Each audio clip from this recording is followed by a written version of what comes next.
صلى الله عليه وسلم وعلى آله وأزواجه وأولاده. أسألك يا الله بفضلك أن تجعلنا من الصالحين ذكر العالمين الحمد. الفاتحة. أعوذ بالله من الشيطان الرجيم. بسم الله الرحمن الرحيم. الحمد لله رب العالمين. إياك نعبد وإياك نستعين. صراط الذين أنعمت عليهم ولا الضالين.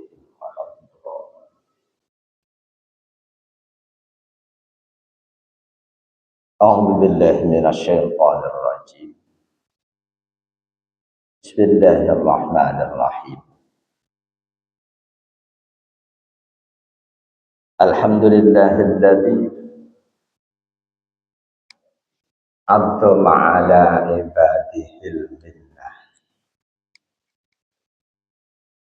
بما دفع عنهم كيد الشيطان وخيب ظنه إذ جعل الصوم حسنا لأوليائه وجنة وفتح لهم به أبواب الجنة وعرفهم أن وسيلة الشيطان إلى قلوبهم الشهوات المستقلة. أشهد أن لا إله إلا الله وحده لا شريك له وأشهد أن سيدنا محمدا عبده ورسوله لا نبي بعده. اللهم صل وسلم على سيدنا محمد بن عبد الله وعلى آله وأصحابه ومن والاه وعلى أمته الذين استقاموا بشريعته وسنته وأسوته إلى يوم القيامة ولا حول ولا قوة إلا بالله. أما بعد. قال المصنف رحمه الله تعالى وأدام النفع به وبعلومه في الدارين. فقال النبي صلى الله عليه وسلم في أحد دعواته: اللهم اجعلنا هادينا مهتدين غير ضالين ولا مضلين. Ya Allah, jadikanlah kami bagian dari hamba-hambamu yang selalu berusaha memberikan hidayah dan menerima hidayah. Jangan kau jadikan kami bagian dari orang-orang yang sesat dan menyesatkan.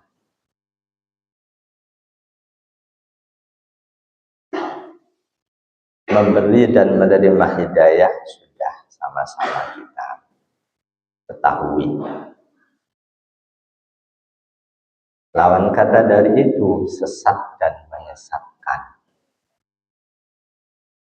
Ini salah satu doa Rasul dalam hadis panjang riwayat Imam At-Tirmidzi, statusnya hasan, yang oleh Imam Al-Ghazali disarankan untuk kita panjatkan doa ini di waktu antara qobliyah subuh sebelum iqamah. Lalu meminta pada Allah dijadikan sebagai hamba yang menerima hidayah dan selalu berusaha memberikan hidayah Sebaliknya, mohon perlindungan jangan oleh Allah dijadikan hamba yang sesat, lebih-lebih menyesatkan. Ini doa termasuk doa yang sangat penting buat kita, menimbang mengingat bahwa kita saat ini hidup di masa yang sangat jauh dari masa-masa Rasulullah Shallallahu Alaihi Wasallam. Boleh jadi saat ini masa kehidupan yang dipenuhi dengan sesat menyesatkan itu sudah terjadi. Boleh jadi.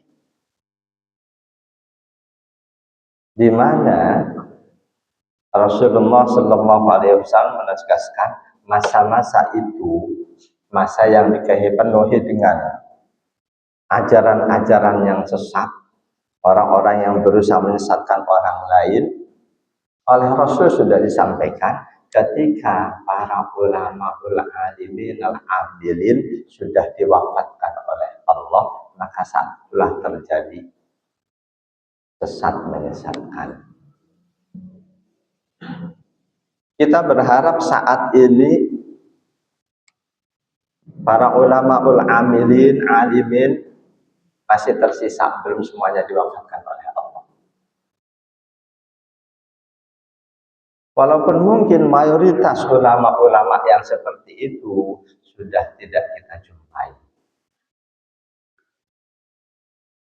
Masa-masa keemasan keilmuan Islam itu sudah berlalu. Saat ini tinggal sisa-sisanya. Ketika ulama warasatul anbiya yang ilmunya iya, amalnya iya, ilmu dan amalnya sejalan itu sudah diwafatkan, padahal mereka itulah warasatul anbiya. Ketika masa-masa itu terjadi, maka oleh Rasul disebutkan terjadilah dhallu wa adallu, sesat menyesatkan. An Abdullah bin Amr bin al-As radhiyallahu anhu qala sami'tu Rasulullah sallallahu alaihi wasallam yaqul innallaha la yaqbidul ilma intiza'an yantazi'uhu minal ibad walakin yaqbidul ilma biqabdil ulama hatta idza lam yubqi aliman ittakhadhan nasu ru'usan juhalan fasuiru fa'aftau bi ghairi ilmin fadallu wa adallu. Hadis riwayat Imam Ahmad, Imam Al-Bukhari nomor 100, Imam Muslim 6971, At-Tirmidzi, An-Nasa'i dan Imam Ibnu Majah.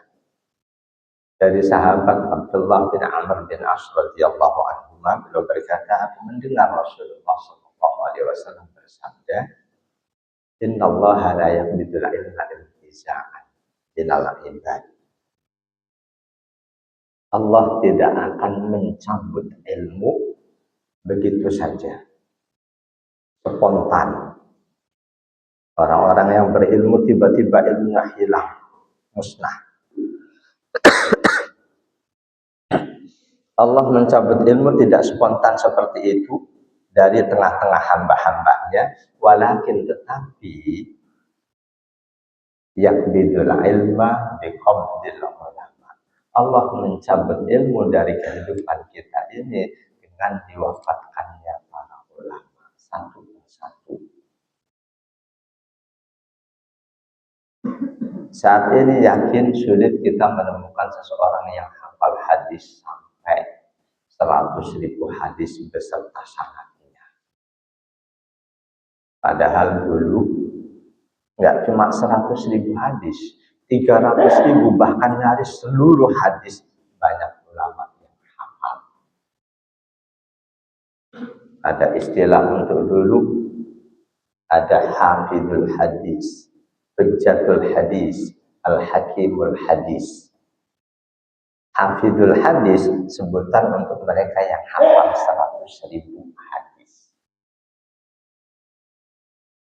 Hujjatul hadis yang hafal 300.000 hadis, Al-Hakimul hadis yang hafal nyaris seluruh hadis.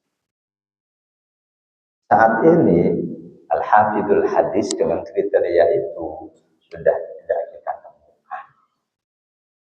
Walaupun memang dengan kecerdasan lain yang Allah berikan pada manusia, saat ini walaupun kita tidak hafal banyak hadis, dengan bantuan teknologi, dengan laptop, kita bisa lebih cepat menemukan hadis yang kita maksudkan dibanding beliau-beliau yang mungkin hafal ratusan ribu hadis.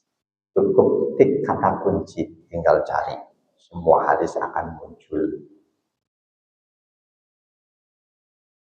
Boleh jadi saat ini al-ilmu fis sudur itu yang terjadi. Walaupun yakin setiap ulama dalam dada mereka banyak ada ilmu. Dan Allah ya ajmain. Allah mencabut ilmu dari tengah-tengah hamba-Nya tidak spontan, sekonyong-konyong dicabut begitu saja, tapi Allah cabut ilmu itu dengan melalui proses diwafatkannya para ulama satu persatu, hatta idza lam yubqi aliman, hingga selanjutnya ketika di tengah manusia sudah tidak tersisa lagi orang alim, orang yang berilmu. Ketika sudah tidak tersisa lagi orang alim, orang yang berilmu, yang paham agama, padahal keberadaan mereka masih dibutuhkan, sampai kiamat dibutuhkan oleh masyarakat. Ittakhadhan nasu ru'usan juhalan. Maka otomatis masyarakat akan mengulamakan seseorang yang sebetulnya tidak masuk kategori ulama. Dan ini mulai banyak terjadi di masyarakat.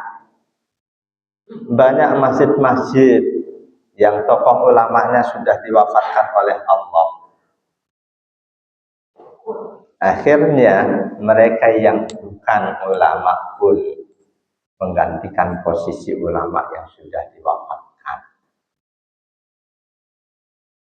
Kalau mereka-mereka ini selanjutnya semangat tumbuh subur dalam hatinya untuk mengkaji, tidak ada kata telat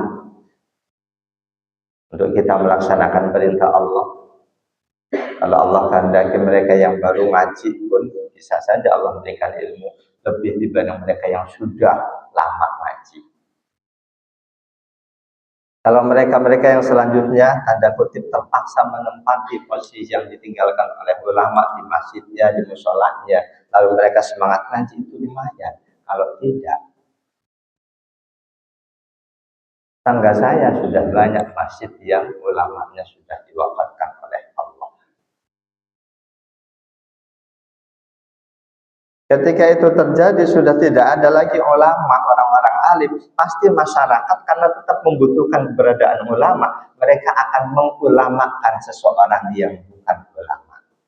Ittakhadhan nasu ru'usan juhalan. Mereka akan menjadikan orang-orang yang jahil sebagai ulama.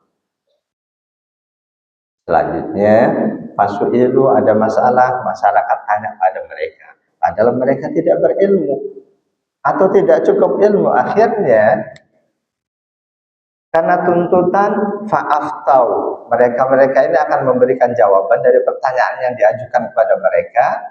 Mereka berikan fatwa bi ghairi ilmin, tanpa dasar yang ilmu. Saat itulah kata Rasul, fadallu, besar kemungkinan mereka akan sesat, wa adallu, dan menyesatkan. Kita harus khawatir, jangan-jangan saat ini sudah ada di kondisi ini. Kondisi ulama-ulama, para ulama yang alamah, yang alim, sudah diwafatkan oleh Allah. Walaupun beliau-beliau hampir semuanya sudah meninggalkan karya tulis.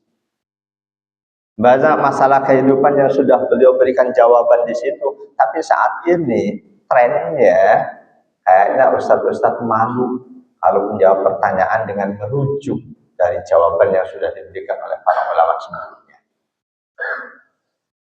Gak tahu apa ada perasaan nggak keren kalau nggak jawab sendiri, atau bagaimana? Padahal dalam ilmu agama kita harus menjiplak puncaknya Rasulullah Shallallahu Alaihi Wasallam. Sahabat harus nyontek ke Rasul. Tabi'in memahami apa yang disampaikan Rasul dari pemahaman para sahabat. Tabi'ut tabi'in pun begitu.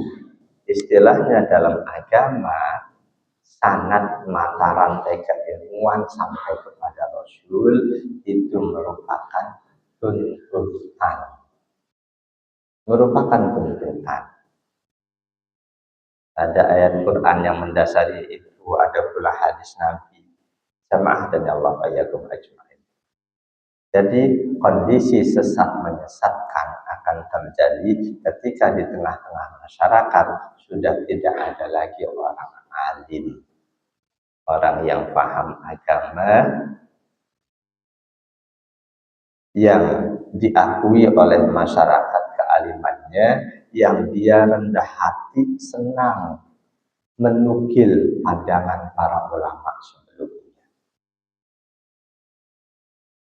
Jemaah dan Allah yakum ajma'in. Siapapun yang tidak paham, ketika ditanya, dia memberikan jawaban, otomatis jawabannya tanpa didasari ilmu. Jawaban yang tidak didasari ilmu, itulah yang ditegaskan oleh Rasul akan dallu wa adallu, sesat dan menyesatkan.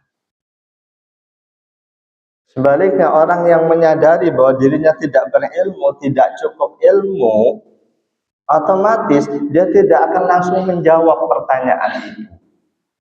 Nggak ada rasa malu untuk dia memending pertanyaan itu, memending, menunda jawabannya.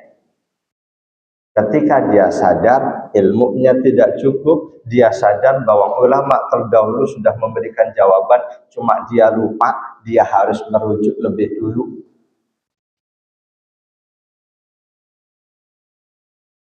Orang yang tidak menyadari kemampuannya, keilmuannya, inilah yang akan spontan menjawab setiap pertanyaan yang disampaikan kepadanya. Bahkan orang seperti ini seringkali tidak peduli, meskipun di hadapannya dia tahu ada orang yang jauh lebih alim, dia nggak peduli, tetap dia berikan jawaban. Di antara gambaran sikap ulama terdahulu, seringkali selesai menjawab, beliau akan tambahkan kalimat wallahu a'lam, Allah yang lebih tahu bisawab mana yang lebih baik. Jemaah dan Allah yakum ajma'in. Kita harus selalu minta pada Allah agar dijadikan hambanya yang selalu menerima hidayah dan senang mengajak orang lain, memberikan hidayah pada orang lain, sekaligus meminta pada Allah agar kita dijaga jangan sampai kita sesat dan selanjutnya menyesatkan orang lain. Di antara tanda-tanda kita yang selalu memanjatkan doa ini dan doa kita dikabulkan oleh Allah, di antara tanda-tandanya semangat dalam diri kita untuk mengkaji dan terus mengkaji akan tumbuh subur. Kita sadar sangat-sangat banyak hal yang belum kita ketahui. Kita ngaji terus. Kita abaikan usia kita saat ini berapa? 50, 60, 70, 80 kita abaikan dengan satu keyakinan berapapun usia kita, kalau Allah kehendaki kita bisa mendapatkan ilmu dan kita bisa mengingat ilmu itu. Ketika belum kita sudah dikerangkeng oleh pikiran negatif kita, aku umur sudah tua, sudah 80, nggak mungkin aku mengingat ilmu. Ya, yang penting datang aja deh, yang penting dapat pahala. Itu suudzon kepada Allah. Bagi Allah memberikan ilmu, melekatkan ilmu buat kita yang usia 100 tahun nggak ada masalah. Walaupun mungkin nggak rasional secara akal, Ketika kita mengingat Allah, rasionalitas itu boleh kita abaikan. Nggak ada yang tidak mungkin bagi Allah. Ketidakmungkinan itu cuma pandangan nafsu manusia. Banyak kisah ada di antara di Arab Saudi, seseorang yang usia 76 tahun baru sudah hafal Quran. Dia mulai terjun ngapalin Quran setelah pensiun. 76 tahun dicatat sebagai hafid tertua. Jadi di antara tanda kita yang selalu mohon pada Allah agar selalu diberi hidayah, diringankan langkah untuk memberikan hidayah, dijaga jangan sampai menjadi orang yang sesat dan menyesatkan. Di antara tandanya semangat dalam diri kita untuk lebih memahami agama akan tumbuh subur. Kita akan lebih hati-hati dalam mendengarkan uraian ilmu, lebih hati-hati dalam menyimpulkan ilmu, lebih hati-hati ketika kita akan menyampaikan ilmu, karena takut salah, takut sesat dan menyesatkan.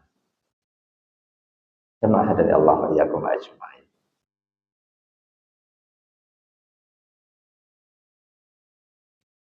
Di antara wujud kehati-hatian dalam ilmu, wujud kehati-hatian dalam ilmu,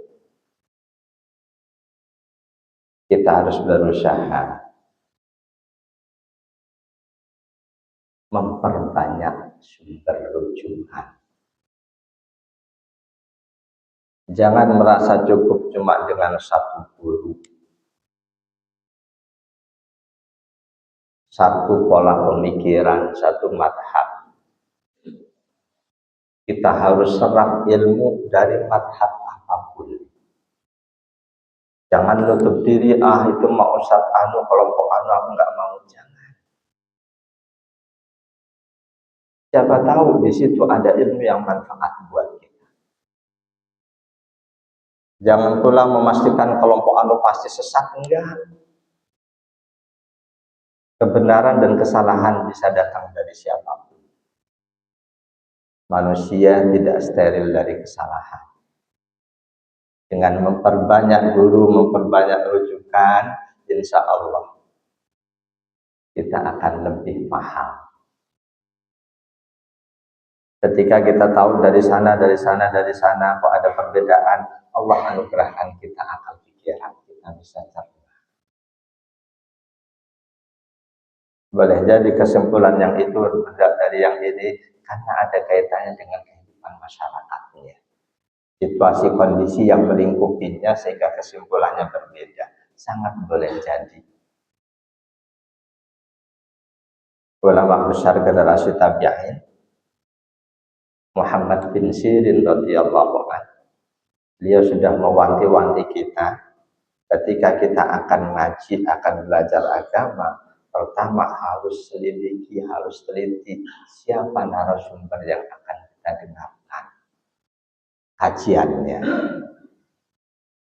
Dia khawatirkan ketika dia kelompok yang berbeda, kelompok yang kita tahu banyak menabrak dalil-dalil sahih, tapi pintar dia menyampaikan kalimat yang memikat, boleh jadi kita akan silau, selanjutnya kita akan menganggap itu sebagai kebenaran.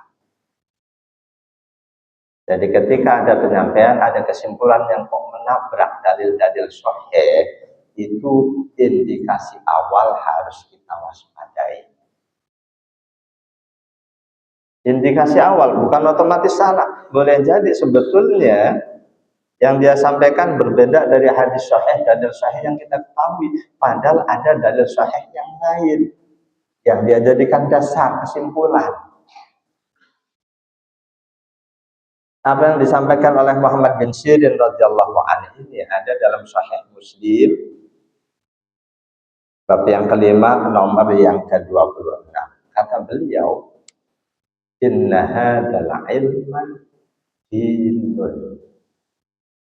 Fanduru amman ta'buduna dinakum. Sesungguhnya ilmu ini adalah agama. Esensi agama itu ilmu. Bagaimana keberagamaan seseorang, pasti dipengaruhi oleh keilmuannya. Mereka yang beragama belum cukup ilmu akan tampak perbedaannya dengan mereka yang beragama dan didasari ilmu. Mereka yang ilmunya disimpulkan dari kelompok katakanlah garis keras akan berbeda dengan mereka yang kelompok garis akhlak, garis adab. Inna hadzal ilma din. Sesungguhnya ilmu ini itu adalah agama. Kata beliau, fanduru, perhatikan, telitilah. Aman, dari siapa tak huduna kamu akan ambil dinakum, agamamu. Seseorang yang semula non-muslim begitu dapat hidayah masuk Islam, dia belajar dari ulama yang selama ini tekstual, hasilnya akan berbeda. Dari mereka yang Allah ketemu dengan ulama yang enggak sekedar tekstual, tapi dia padukan dengan akhlak, dengan segala macam.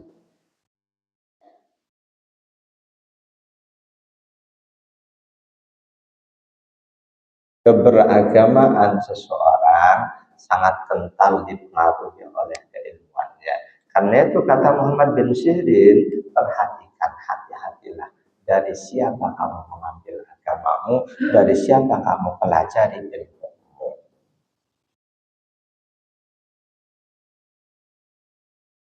Berikutnya wujud kehati-hatian dalam ilmu. Wujud kehati-hatian dalam ilmu, dahulukan pandangan-pandangan yang ada rujukan sampai kepada Rasul. Dahulukan pandangan kesimpulan keagamaan yang ada sanad mata rantainya sampai kepada Rasul.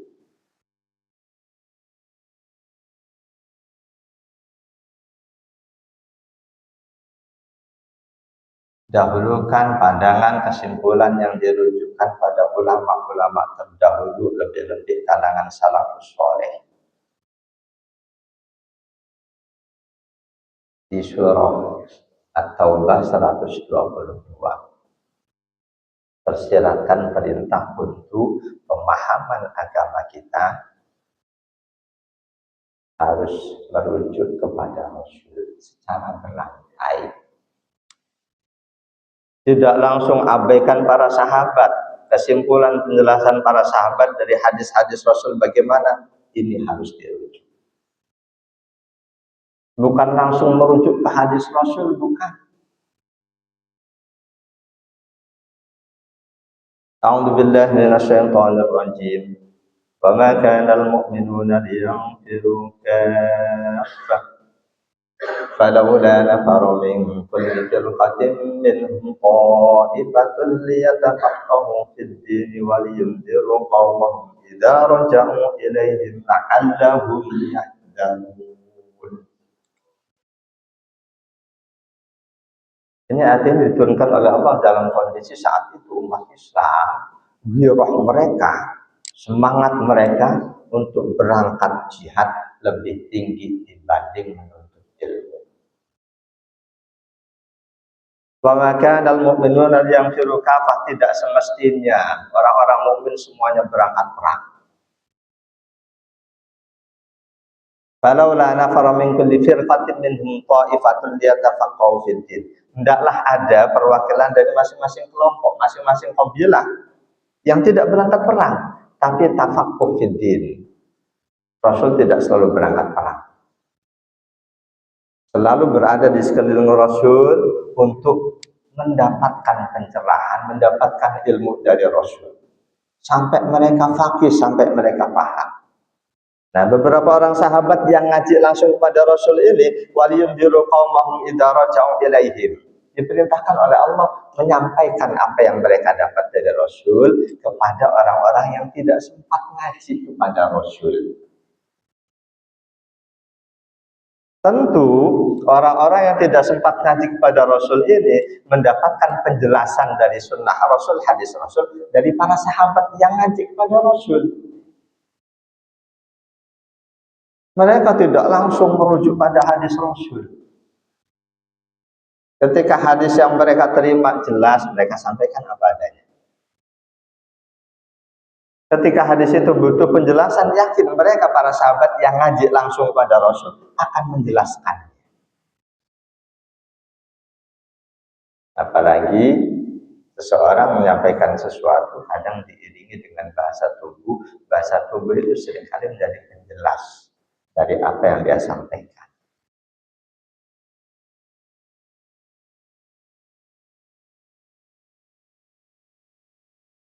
Jemaah dan Allah wa iyyakum ajma'in. Dalam satu hadis sahih, perintah Rasul untuk siapapun yang mendengar dari Rasul langsung agar menyampaikan kepada orang lain. Hadis sahih riwayat Imam Ahmad, Imam Al-Bukhari 1741, Imam Muslim 4478 dan Imam An-Nasa'i. Dan tidak tertutup kemungkinan orang yang ngaji tidak langsung kepada Rasul, Allah berikan ilmu lebih banyak, lebih luas dibanding yang ngaji langsung kepada Rasul.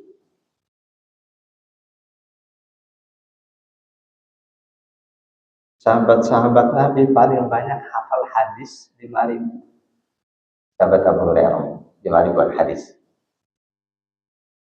Tapi generasi setelahnya, tabi'in, tabi'ut tabi'in, puluhan, ratusan, bahkan nyaris seluruh hadis hafal. Dan itu jangan lantas berarti tabi'in yang hafal lebih banyak hadis dibanding sahabat lebih mulia. Enggak. Karena di masa sahabat, mereka tidak fokus menghafal hadis.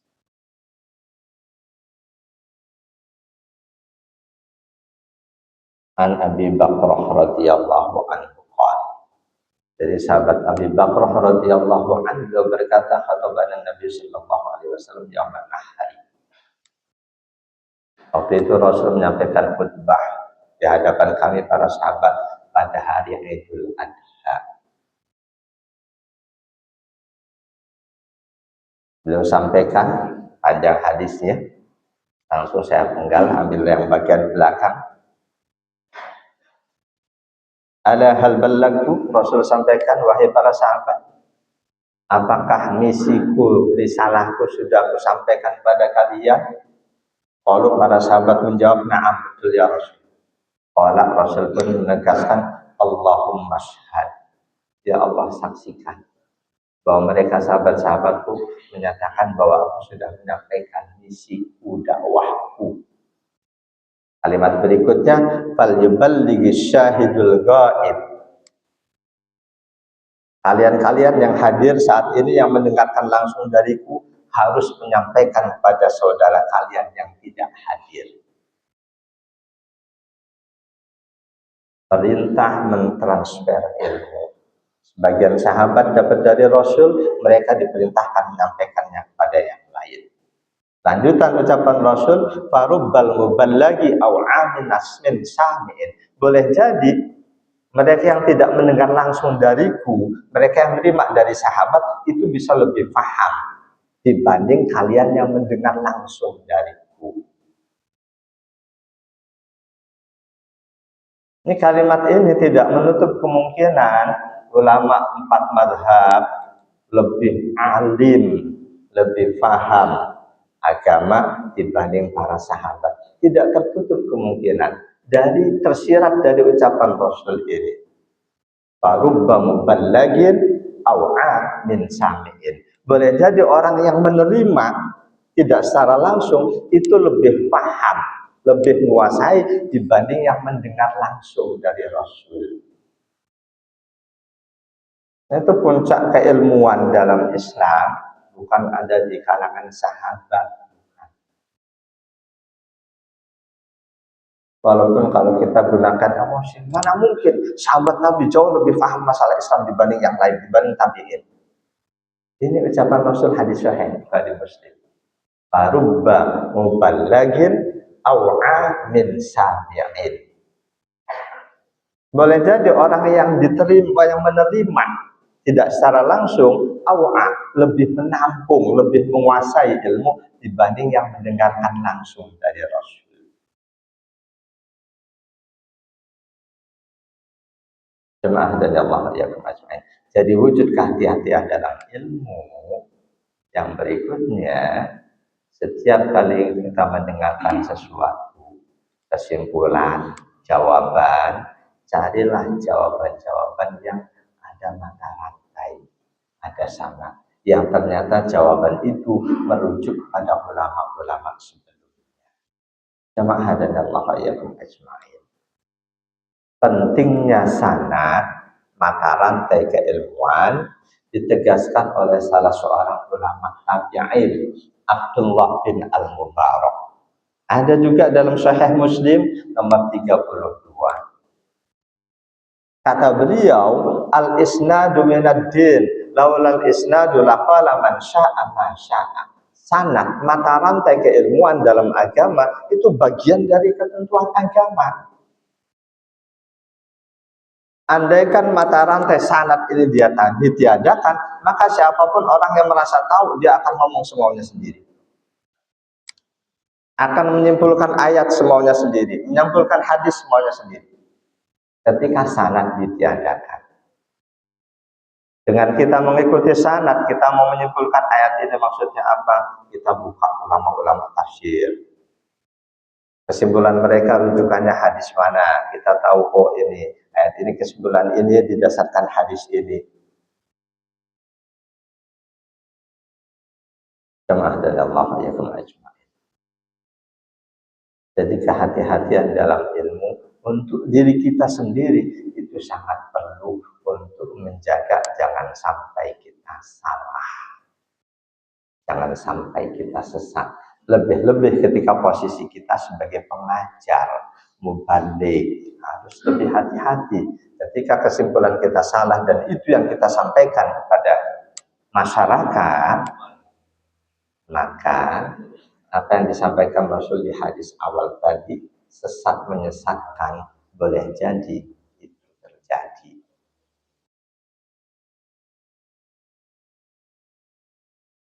Dalam banyak situasi kondisi, seringkali orang yang salah dia tidak menyadari kesalahannya. Oh, sudah waktunya. Kayaknya baru berapa menit. Dalam banyak kondisi, seringkali orang yang sesat tidak merasa kalau dia sesat. Dan yakin tidak ada orang yang sesat merasa sesat. Enggak ada orang yang salah merasa salah dalam ilmu. Katakanlah, sebagian menganggap kelompok Syiah salah, sesat. Yakin mereka yang ada di situ enggak merasa sesat, mereka benar. Masing-masing kelompok yakin merasa dirinya benar.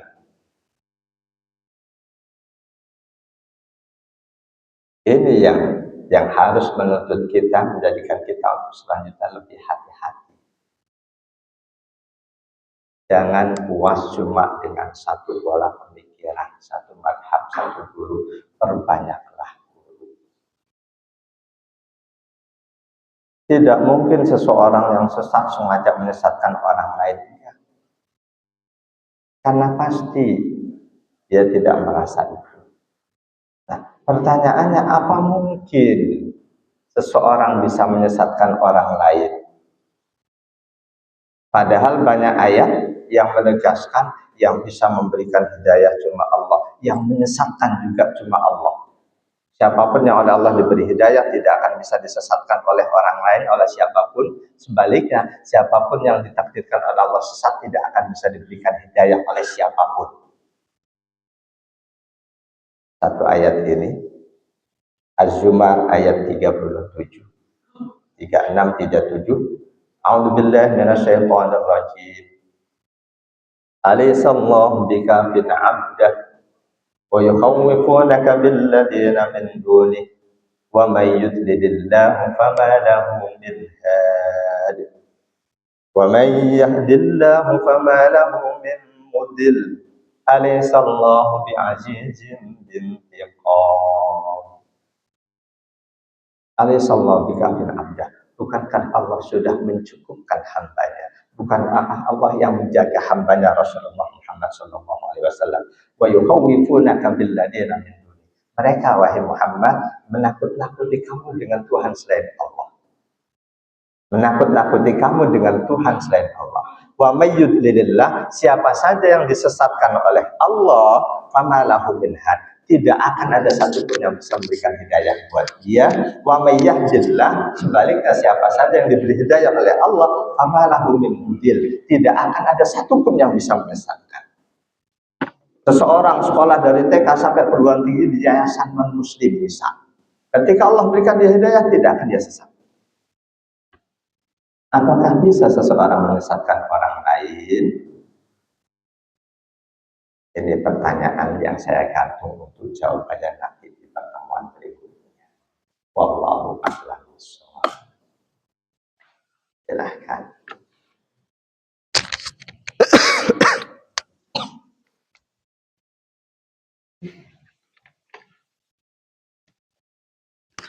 Assalamualaikum warahmatullahi wabarakatuh. Ustadz, pertanyaan yang pertama Pak Ustadz, bila kita mengikuti riwayat para imam seperti Imam Bukhari, Imam Syafi'i dan lain-lain, mereka waktu kecil mudah mendapatkan tempat untuk belajar ilmu agama dari para ulama. Pertanyaannya, kenapa kondisi seperti itu tidak mudah kita dapatkan untuk mengirim anak-anak kita belajar agama di luar sekolah atau pesantren, Pak Ustadz? Saya berharap Indonesia makin hari makin baik. Tapi yakinlah kondisi tidak mudahnya menerima ilmu agama tidak hanya di Indonesia. Generasi tabi'in itu pun beliau untuk mendapatkan akses ilmu agama itu nggak mudah. Nggak mudahnya buku-buku nyaris saat itu nggak ada. Nggak ada sahabat Nabi yang menulis buku. Bahkan pada saat masa Rasul itu nggak boleh ditulis kecuali Quran. Hadis saja tidak boleh ditulis. Hadis nggak boleh ditulis. Ketika Rasul sudah wafat, banyak sahabat yang hafal hadis mulai satu persatu diwafatkan oleh Allah. Baru ada perasaan berani, walaupun Rasul melarang, mulai ditulis hadis. Hadis pertama ditulis Imam Malik, itu kumpulan hadis Al-Muwatta. Saat itu Muwatta kumpulan hadis nomor 1. Namun karena proses seleksinya nggak terlalu ketat, begitu muncul Sahih Bukhari, Sahih Muslim, Al-Muwatta seolah-olah dipinggirkan. Padahal itu kitab kumpulan hadis pertama. Imam Abu Hanifah punya hadis, tapi nggak seterkenal Muwatta, nggak selengkap Muwatta. Jadi saat ini sebetulnya untuk mengakses ilmu agama itu lebih mudah. Pengajian pun banyak.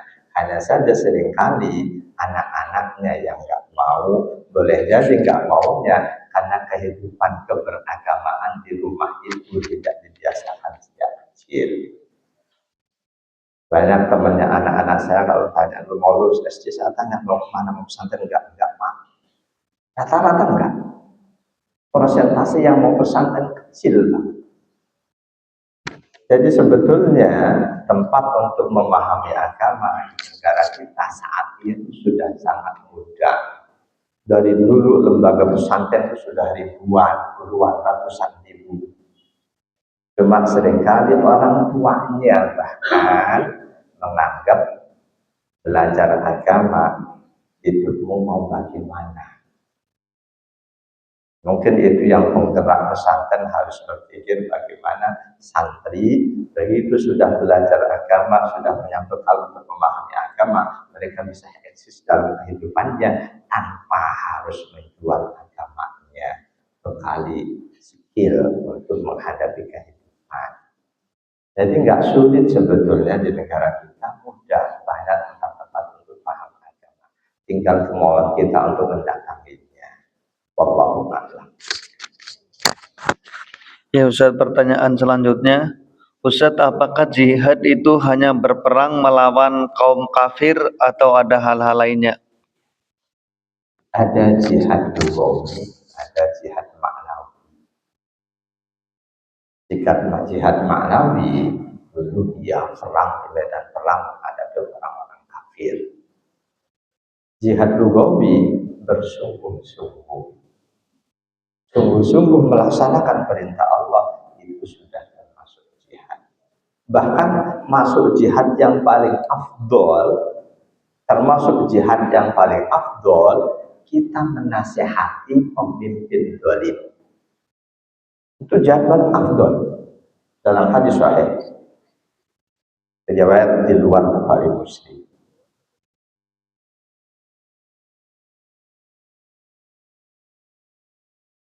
Apa itu hadis saya lupa. Astagfirullah.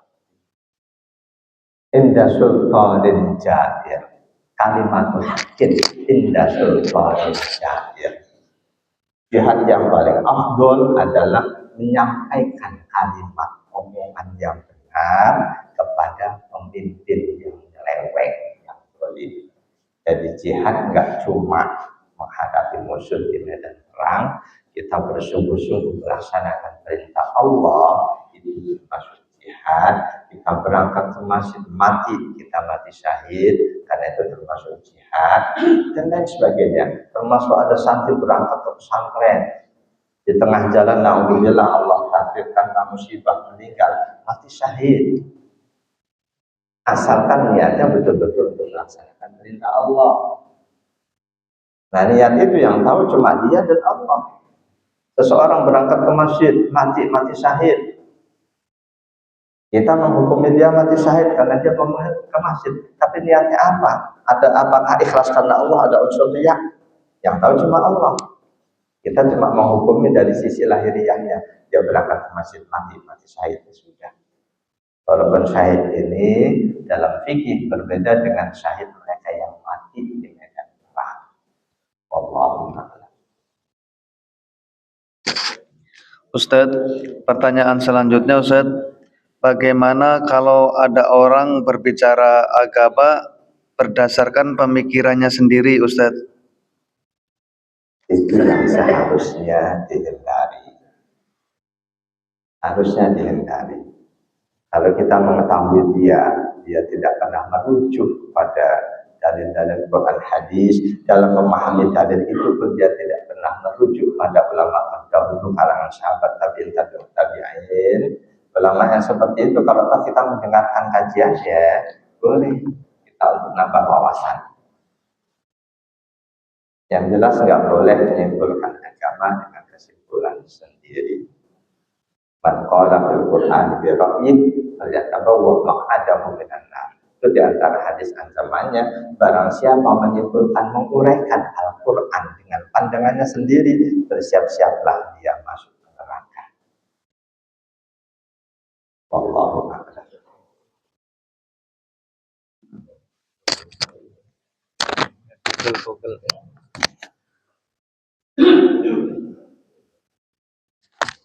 Pertanyaan satu lagi Ustaz, bolehkah kita mencari sumber referensi agama dari Google? Apalagi pakai AI ya. Apapun kita tanya dia jawab. Saya beberapa kali nyoba, ternyata jawaban dari AI saya cari di kitab-kitab hadis nggak ada. Karena itu, kalau masalah itu menyimpulkan, kalau toh menjadikan Google sebagai rujukan, jangan rujukan satu-satunya. Sebagai langkah awal untuk kita mengkaji lebih jauh. Saya pernah nyari hadis apa waktu itu saya cari, dijawab oleh AI dengan jawaban itu. Saya cari di 369 kitab hadis, itu nggak ada redaksi seperti itu. Jadi nggak selalu jawaban Google itu benar, nggak selalu benar. Itu kalau sekedar ya iseng-iseng lah, manfaatin itu ya silahkan. Tapi jangan lantas kita menghentikan diri dari ngaji kepada orang yang ada sosoknya yang itu, yang kita bisa tanya lebih jauh ketika nggak paham. Ketika kita nggak paham dari apa yang disampaikan guru, kita nanya lebih jauh, boleh jadi dia nggak punya jawaban. Coba aja cari-cari hadis tentang bahwa rokok itu katakanlah kencingnya setan. Kan ada postingan dari negara tetangga rokok itu kencingnya setan. Tanya mana hadisnya, mana teks Arabnya. Jawaban Google, kamu tidak temukan hadis itu. Boleh jadi akan seperti itu. Jadi kalau sekedar untuk bukan rujukan utama, ya silahkan untuk membantu kita melangkah mencari rujukan. Nyari kata kunci anu mana sih, nyari di Google. Coba-coba nggak ada, cari yang lain. Yang jelas rujukan itu harus Al-Quran dan hadis dari penjelasan para ulama yang kita percaya ilmunya mereka dapatkan dari guru terus sampai kepada Rasulullah SAW, itu akan lebih selamat buat kita. Allahu a'lam bishawab. Subhanakallahumma wa bihamdika asyhadu an la ilaha illa anta astaghfiruka wa atubu ilaik. Bismillahirrahmanirrahim. Alhamdulillahirabbil alamin. Allahumma shalli wa sallim ala sayyidina Muhammad wa ala alihi wa sahbihi ajma'in. Allahumma anfa'na bima 'allamtana wa 'allimna ma yanfa'una ya Allah. Berikan kami manfaat dari setiap ilmu yang sudah Kau anugerahkan pada kami, dan berikan kami ilmu untuk hal-hal yang manfaat buat kami. Allahumma inna na'udzubika min 'ilmin la yanfa' wa qalbin la yakhsha' wa nafsin la tasba' wa du'a'in la yusma'.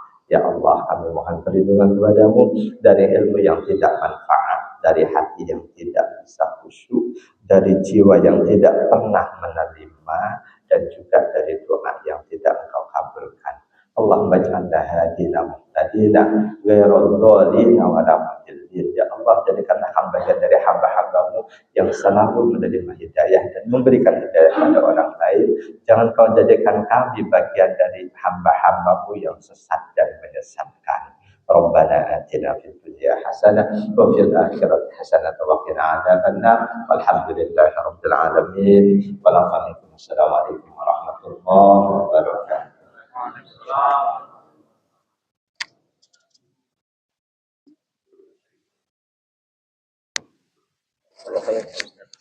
Terima kasih atas selama ini. Mudah-mudahan Ustaz.